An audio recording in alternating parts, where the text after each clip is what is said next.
बघूया 100% बातम्या। आगामी विधानसभा निवडणुकीच्या पार्श्वभूमीवर महायुती सरकारच्या नुकत्याच सादर झालेल्या अर्थसंकल्पात मुख्यमंत्री माझी लाडकी बहीण योजनेची घोषणा करण्यात आली।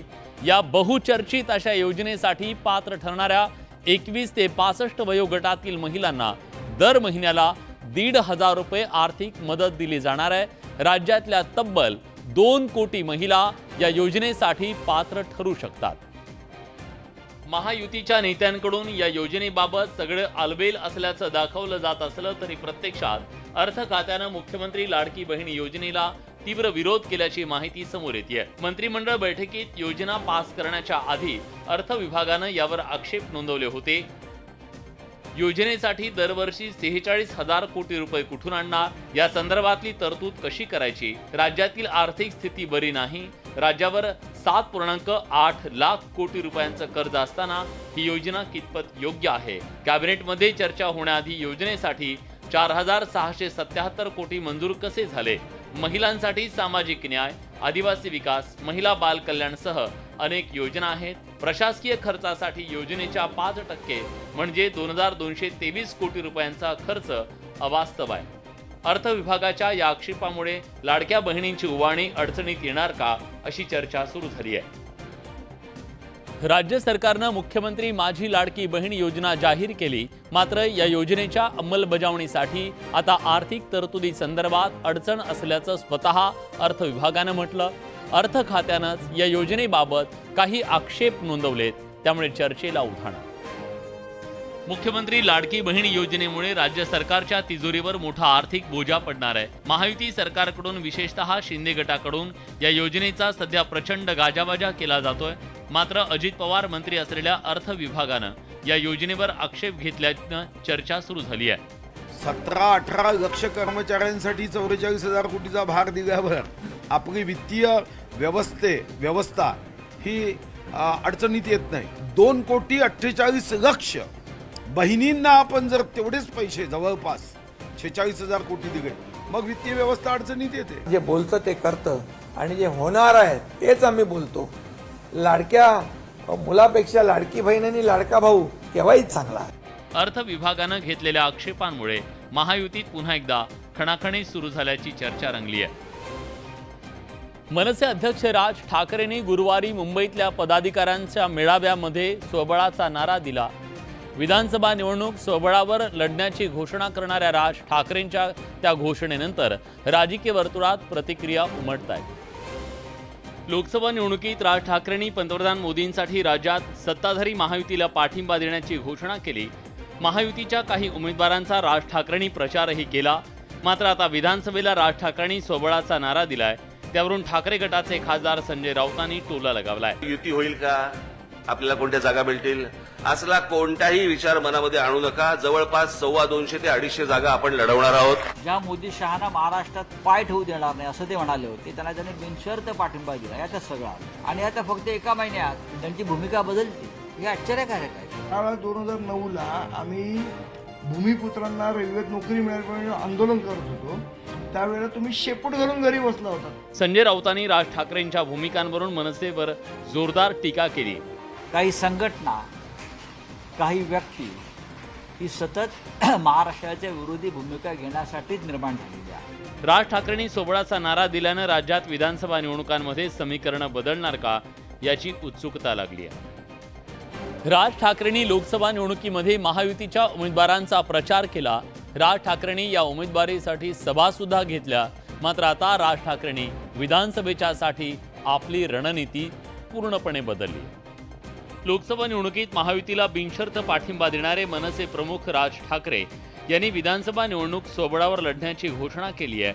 मनसे राज्यात 250 ते 250 जागांवर निवडणूक लढवेल असं राज ठाकरे म्हणाले। त्यानंतर आता महायुतीच्या गोटातून त्यांच्या मनधरणीसाठी पहिला अप्रत्यक्ष प्रयत्न शिंदेंच्या शिवसेनेतून झाला।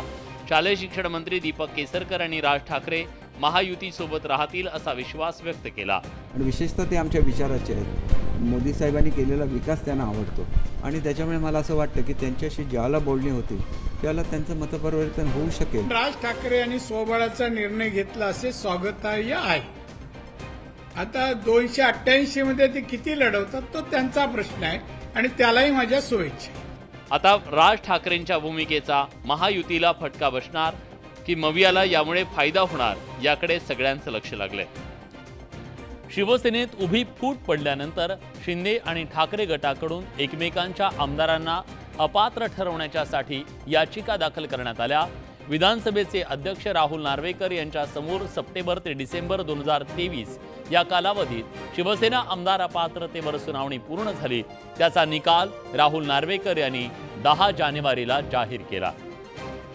राहुल नार्वेकरांनी एकनाथ शिंदे आणि त्यांच्या आमदारांना दिलासा देताना ठाकरे गटाच्या आमदारांना अपात्र ठरवलं नाही. ठाकरे गटाच्या आमदारांना अपात्र न ठरवल्यानं आता भरत गोगावलेंनी मुंबई हायकोर्टात धाव घेतली. हायकोर्टात दाखल केलेल्या याचिकेत ठाकरे गटाच्या आमदारांना अपात्र करण्याची मागणी शिंदेंच्या शिवसेनेनं केली. या याचिकेवर तातडीनं सुनावणी घेण्याची मागणी शिंदेंच्या शिवसेनेनं केली आहे. त्यावरून ठाकरे गटाचे खासदार संजय राऊत यांनी शिंदेंच्या शिवसेनेवर हल्लाबोल केलाय. सर्वोच्च न्यायालयानं जर संविधान आणि घटनेचं मान राखला तर 24 तासामध्ये सगळे अपात्र ठरतील. त्यांचा पक्ष, त्यांचं चिन्ह हे गोठवलं जाईल. शिंदेंच्या शिवसेनेच्या याचिकेवर 6 ऑगस्टला सुनावणी पार पडणार आहे. तसंच ठाकरे गटानं सर्वोच्च न्यायालयात दाखल केलेल्या याचिकेवरच्या सुनावणीत काय होणार याकडे सगळ्यांचं लक्ष लागलंय. 2 दिवसांपूर्वी माजी गृहमंत्री अनिल देशमुख यांनी विद्यमान गृहमंत्री देवेंद्र फडणवीस यांच्यावर गंभीर आरोप केले. मविया काळात ठाकरे पिता पुत्रांना अडकवण्यासाठी फडणवीसांनी प्रतिज्ञापत्रावर सही करण्यासाठी दबाव आणल्याचा आरोप देशमुखांनी केला. अनिसचे अध्यक्ष श्याम मानव यांनी असे आरोप केलेले होते. त्यानंतर राजकारण तापलं. या आरोपांनंतर गृहमंत्री फडणवीसांनी अनिल देशमुख आणि श्याम मानव यांच्यावर पलटवार केला. अनिल देशमुखांबाबत ऑडिओ व्हिज्युअल पुरावे असल्याचा इशारा फडणवीसांनी दिला. त्यानंतर अनिल देशमुखांनीही आपल्याकडे पेनड्राईव्हमध्ये पुरावे असल्याचा दावा केला. त्यावरून अनिल देशमुख यांचे पुतणे भाजपचे नेते आशिष देशमुख यांनी काकांवर पलटवार केलाय. आमच्या सर्व नेत्यांच्या विरुद्ध खोटे आरोप करायला लावले होते. त्या आरोपाच्या बाबतीत मी पुराव्याशिवाय बोलत नाही, एवढं आजच्या प्रसंगी सांगतो. फॅशनेबल असलेले अनिल देशमुख एक फॅशन म्हणून, एक ट्रेंड म्हणून फक्त पेन ड्राईव्ह दाखवत आहेत. जे केसच खोटे आहे मुळात, तो कोणाला फॅशनेबल बनून राहिला. या निमित्तानं आणखी एका काका पुतण्यामध्ये जुंपल्याचं पाहायला मिळत आहे. कोकणी बांधवांचा आवडता गणेशोत्सव सण काही दिवसांवर येऊन ठेपलाय. त्यामुळे सर्व कोकणी बांधवांची कोकणाकडे जाण्याची सध्या लगबग सुरू झाली. अनेकांनी कोकणाकडे जाण्यासाठी तिकीट बुकिंगची सोय करायला सुद्धा सुरुवात केली. कोकणाकडे जाण्यासाठी मुंबई गोवा महामार्ग महत्त्वाचा मानला जातो. मात्र जवळपास 12 वर्षापासून मुंबई गोवा महामार्गाचं काम सुरू आहे. मात्र कोकणवासियांचे हाल संपण्याची चिन्ह नाही आहेत. या महामार्गावरून राजकारणही तापलंय. या महामार्गाचं काम पूर्ण करण्याबाबत अनेक डेडलाईन समोर आल्या. मात्र कोकणवासियांचा प्रवास काही सुखकर झाला नाही. मात्र आता गणेशोत्सवाच्या तोंडावर सार्वजनिक बांधकाम मंत्री रवींद्र चव्हाण यांनी आणखी एक डेडलाईन दिली आहे. गणपतीच्या अगोदर विदेशच्या बाजूचे असणारे सर्व्हिस रोड हे नागरिकांसाठी त्या सॉर्ट आउट करा, हे आपण निर्देश ऑलरेडी मी दिले. त्यांना सूचना केलेल्या आहेत की गणपतीपूर्वी हे रस्ते चांगले झाले पाहिजे. कोकणात जाणाऱ्या लोकांना त्यांची गैरसोय होऊ नये. त्यामुळे कोकणवासियांना यावर्षी तरी बाप्पा पावणार का? मुंबई गोवा महामार्गाचं काम डेडलाईनच्या आधी पूर्ण होणार का? याकडे सगळ्यांचं लक्ष लागलंय. अचानक आलेला पाण्याचा लोंढा, त्यातून जीव वाचवण्यासाठीची धडपड, असं सगळं चित्र बुधवारी पुण्यात पाहायला मिळालं. आता पुण्याचा पूर ओसरलाय. मात्र या पुराच्या पाऊलखुणा पुण्यातल्या अनेक वस्त्यांमधून पाहायला मिळत आहेत. पुरात वाहून गेलेला संसार पुन्हा उभा करण्याची धडपड इथल्या नागरिकांची सुरू आहे. खडकवासला धरणातून सोडण्यात आलेल्या पाण्याच्या विसर्गानं बुधवारी रात्रीच्या सुमारास पुण्यातल्या एकता नगरमध्ये पाणी शिरलं. अचानक आलेल्या पाण्यानं इथल्या नागरिकांनी कशीबशी सुटका करून घेत आपला जीव वाचवला. पाण्याच्या प्रवाहामुळे घरातलं साहित्य त्यांना काढता आलं नाही. अनेकांच्या घराच्या भिंतींना लागलेल्या पाण्याच्या या खुणांवरून किती मोठ्या प्रमाणात पाणी आलं होतं याची आपल्याला कल्पना येते. या भागातील पाण्याचं जे आहे ते आपल्याला दिसते. गाळ जो आहे तो दिसतोय. इथून केरसुने असेल, इथले टेबल असतील, खुर्च्या असतील, कपाट असेल, संपूर्ण पाण्याखाली गेले आहेत. अनेकांच्या घराच्या साहित्याचं अतोनात नुकसान झालं. अनेकांच्या घरात तर काही शिल्लक राहिलेलं नाही. कपडा पिपडा सगळं एक पोतं धान्य होतं, सगळं नुकसान झालं की आमचे. टीव्ही, फ्रीज, कपाट पिपाट कपडा सगळं सपने झाले. हातरायला पण नव्हतं, आम्हाला पांघरायला पण नव्हतं. काय करायचं? घरात शिरलेला चिखल आणि पाणी काढण्याचं काम सध्या सुरू आहे. जे शिल्लक राहिले ते वाचवण्याची धडपड सुरू आहे. पुरामुळे उद्ध्वस्त झालेला संसार उभा करण्याचं आव्हान सगळ्यांच्या समोर आहे. आयुष्यभर काबाड कष्ट करत पोटाला चिमटा काढत अनेकांनी आपला संसार उभा केला. मात्र पाण्याच्या आलेल्या लोंढ्यानं हा सगळा संसार वाहून गेला. आता हा संसार उभा कसा करायचा ही चिंता पुण्यातल्या त्या सगळ्या नागरिकांच्या मनात आहे. घरात आलेला पाण्याचा लोंढा, त्यासोबत आलेला चिखल, त्यानं घरातल्या साहित्याचं झालेलं नुकसान असं चित्र पुण्यातल्या अनेक घरांमध्ये दिसून येत आहे. मोठ्या कष्टानं उभ्या केलेल्या संसाराची या पावसानं अतोनात हानी झाली. डाळी मीठ मिरचू सगळं गहू ज्वारी कपाट ठेवलेले काहीच नाही आमच्या घरात. जे किराणा भरले ते सगळं संपलं आमचं. बघा सगळं वाहून गेले आमचं. पावसामुळे संसाराच्या झालेल्या नुकसानीनं रहिवाशांच्या डोळ्यात अश्रू थांबत नाहीयेत. या नुकसान भरपाईची मागणी नागरिकांकडून केली जाते. एक वाटी सुद्धा राहिली नाही. असं सगळंच गेलं आमचं, तर काहीच नाही राहिलं आमच्या याच्यामध्ये. तर काय थोडं सुद्धा काय नाही राहिलं. बघा काहीच नाही राहिलं आम्हाला, खायला पण नाही आणि राहिलं नाही. म्हणजे जे देईल सरकार ते आम्हाला भरून द्या. आमचं जेवढं नुकसान झालं तेवढं द्यावं लागेल त्यांना. काय खायचं मग? आम्ही कष्ट करायला आल्या पोट भरायला. आम्हाला काही तुमच्या प्रॉपर्टी नाही ना, काही नाही. पुरात वाहून गेलेला हा संसार पुन्हा उभं करण्याचं आव्हान सामान्य नागरिकांसमोर आहे. यात लोकांना सरकारच्या मदतीच्या हातांची आवश्यकता आहे. गुरुवारी पुण्यात झालेल्या मुसळधार पावसानं पुणेकरांची वाताहत झाली. पुण्यातील काही सखल भागात मुसळधार पावसाचं पाणी शिरलं, पुराचं पाणी शिरलं, वाहनं देखील त्यात बुडाली. पुण्यात अचानक पूरस्थिती निर्माण झाल्यानंतर NDRF आणि लष्कराचं पथक नागरिकांच्या मदतीसाठी धावून आलं. पुण्यातला पूर शुक्रवारी हळूहळू ओसरू लागला. पुणेकर पुरात विस्कटलेली घडी सावरण्याचा प्रयत्न करतायत. मात्र पूर ओसरल्यानंतर काँग्रेस आमदार रवींद्र धंगेकर यांनी थेट प्रशासनाला लक्ष केलं. तर केंद्रीय राज्यमंत्री मुरलीधर मोहोळ यांनी नुकसानग्रस्त भागाची पाहणी केली. खडकवासला धरणातून 55,000 क्युसेक पाणी का सोडलं या संदर्भात चौकशी करण्यात येईल असं मोहोळ म्हणाले. महापालिका प्रशासन, जलसंपदा विभागाचे प्रशासन यांच्यातला समन्वय का नव्हता, नागरिकांना अलर्ट का गेलं नाही याची सुद्धा 100% चौकशी आणि कारवाई केली जाईल. पाटबंधारे खात्याने वेळेमध्ये सूचना दिलेल्या आहेत. आपापले व्हॉट्सअप चेक करा. प्रशासन जर व्हॉट्सअपवरच चाललं असेल तर पुढच्या इलेक्शनमध्ये आम्ही पण दाखवू व्हॉट्सअपवर कसं आयुष्य चालतं. पुरात स्थलांतरित झालेल्या नागरिकांना मदत देणार असल्याची ग्वाही मोहोळ यांनी दिली आहे. तिकडे सह्याद्रीच्या घाट माथ्यावर सुरू असलेला मुसळधार पाऊस आणि सांगलीत सुरू असलेला मुसळधार पाऊस, त्यामुळे कृष्णा नदी दुथडी भरून वाहतीये. अशात पुलावरून नदीत उडी मारून पोहणाऱ्यांची संख्या मोठी आहे. कोणताही अनुचित प्रकार घडू नये यासाठी पोलिसांनी आता जमावबंदी लागू केली. मात्र असं असतानाही काही हौशी तरुणांनी सांगलीच्या नवीन पुलावरून कृष्णा नदीत उडी मारून पोहण्याची स्टंटबाजी केली. ही स्टंटबाजी या तरुणांना चांगलट आली. पाण्याचा प्रवाह जास्त असल्यानं तरुण वाहू लागले. नदीत सांगलीच्या सरकारी घाटावर असलेल्या विद्युत पूलला या तरुणांनी पकडून त्याचा आधार घेतला. थंड पाणी, मोठा प्रवाह यामुळे तरुणांना काही कळत नव्हतं. हा प्रकार कृष्णा काठावर असलेल्या नागरिकांच्या निदर्शनास येतात त्यांनी आरडाओरड सुरू केली. यावेळी पोहणाऱ्या काही तरुणांनी क्षणाचाही विलंब न करता कृष्णा नदीत झेप घेऊन या तरुणांचा जीव वाचवला. या तरुणांना सुखरूपपणे नदीतून बाहेर काढण्यात आलं. माणुसकीच्या नात्याने मदत केली आणि त्यांना बाहेर काढलं. पाण्याचा ओढ असल्यामुळे पाण्याला भरपूर ओढ होती, दम लागलेला त्याला. नदीच्या पाण्याला जोरदार प्रवाह असतो, त्यामुळे कोणीही वाहत्या पाण्यात पोहण्याचा धोका पत्करू नये.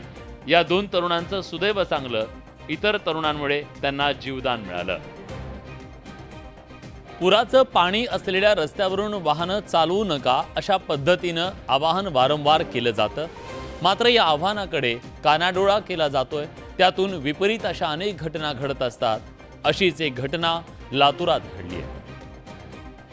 लातूर जिल्ह्यातल्या जळकोट तालुक्यातील तिरू नदीला मोठ्या प्रमाणात पाणी आलं. ढोर सांगवी इथल्या तिरू नदीच्या पुलावर पाणी वाहत होतं. नदीच्या पुलावरून वाहणाऱ्या पाण्याच्या प्रवाहातून ट्रॅक्टर चालवण्याचा प्रयत्न एका ट्रॅक्टर चालकानं केला. सुरुवातीला पुलावरून पाण्याच्या प्रवाहातून त्यानं ट्रॅक्टर नेलाही. प्रवाहातून वाट काढत ट्रॅक्टर घेऊन जाताना पाण्याच्या प्रवाहानं ट्रॅक्टर पुलाच्या खाली गेला. त्यामुळे चालकाला पाण्यात अडकून राहावं लागलं. त्यानंतर शर्थीचे प्रयत्न करत ग्रामस्थांनी चालकाची सुटका केली. ट्रॅक्टर चालकाला त्याचं साहस भलतंच अंगलट आल्याचं दिसून आलं. अलिबाग जवळच्या समुद्रात एक बाज खडकावर आदळल्यानं अचानक बंद पडला. त्यात 14 खलाशी रात्रभर बाजमध्ये अडकून पडले। या खलाशांची तटरक्षक दलानं रेस्क्यू ऑपरेशन राबवत सुटका केली। सोसाट्याचा वारा, मुसळधार पाऊस आणि खवळलेला समुद्र अशा परिस्थितीमुळे जयगडच्या साळाव इथून एका कंपनीचा बाज समुद्रात भरकटला। या बाजवर असलेल्या 14 खलाशांचा जीव यावेळी टांगणीला लागला होता। अलिबाग जवळच कुलाबा किल्ल्याच्या मागील बाजूला समुद्रात हे बाज अडकून पडलं।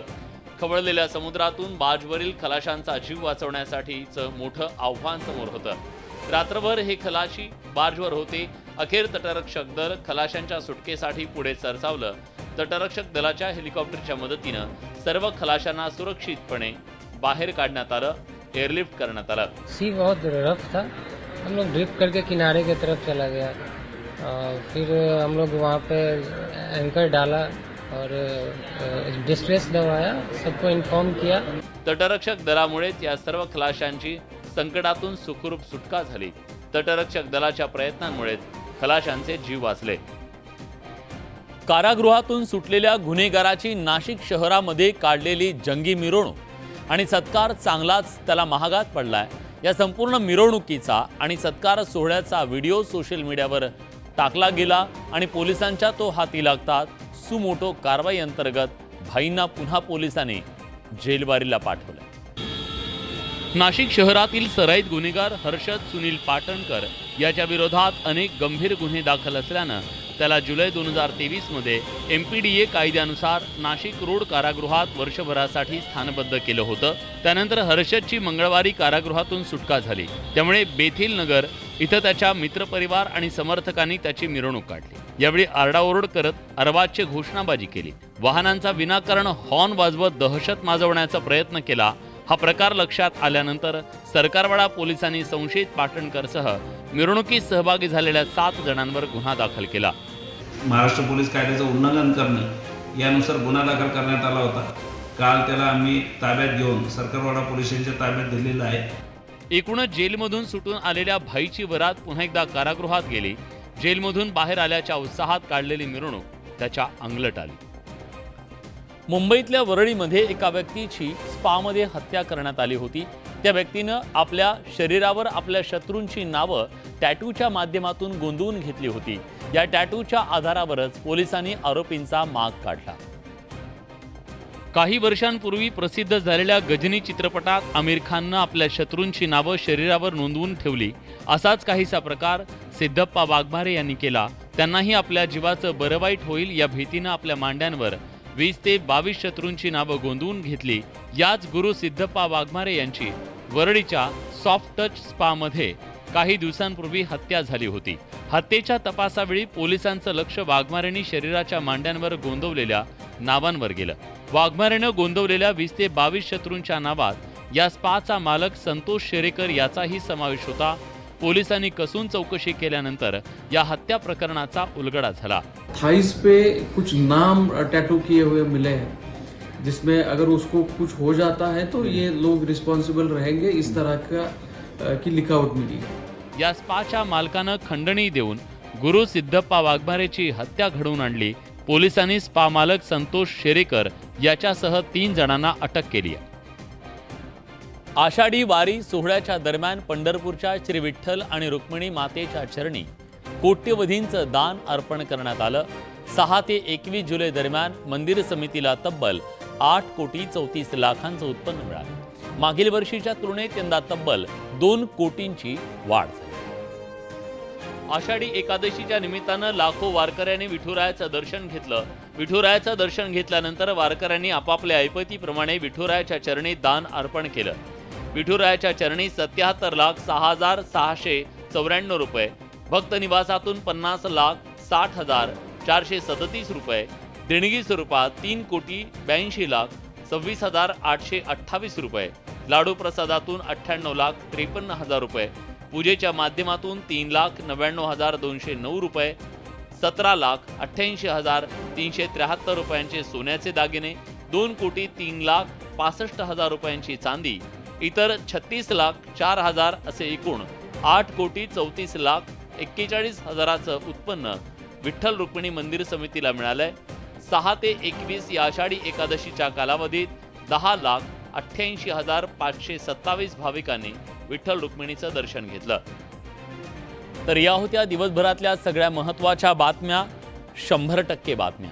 बुलेटिनमध्ये आपण इथेच थांबतोय। ताज्या घडामोडींसाठी बघत रहा न्यूज 18 लोकमत।